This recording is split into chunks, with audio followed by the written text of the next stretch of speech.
Next on your Florida ballot, we have the Chief Financial Officer. The incumbent Republican candidate is Jimmy Patronis, and the Democratic candidate is Adam Hattersley. So we don't have state income tax here in Florida, so the chief financial officer here relies on property taxes and business taxes to fund the state, not including what we get from the federal government, which is quite a bit.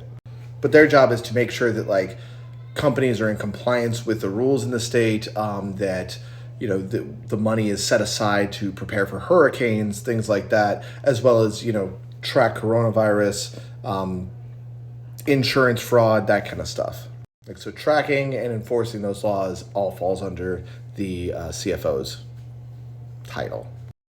Both candidates, in my opinion, are pretty qualified. Jimmy Patronis has worked, obviously, as the CFO for the last term. He's also been on the board of several organizations, including the Salvation Army, which you can do that with what you want. He did support Trump, does support Trump, has Trump prominently featured on his website. So that gives me an idea of what his values are and lack thereof, I guess.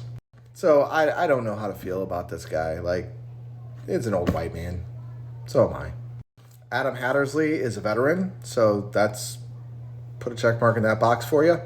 The key messages that he has on Ballotpedia, because his website is kind of minimal, is he wants to fight for affordable health care in the state, he wants to address the climate crisis, and he wants to fight for a livable wage.